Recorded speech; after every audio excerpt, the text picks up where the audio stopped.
Nazlı ben.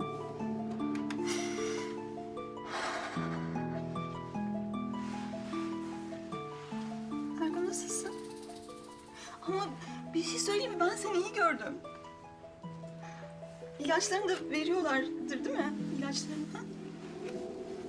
Veriyorlar. Veriyorlar ki iyi görünüyorsun yani. Ergun konuşsana. Ama böyle yatarak olmaz yani. Böyle konuş benimle. Beni duyuyorsun değil mi? Tamam duymuyor olabilirsin. Duyuncaya kadar ben seninle burada konuşacağım. Beni duyacaksın yani. Böyle yatmak yok. Beni duyacaksın. Ben duyuncaya kadar konuşacağım seninle.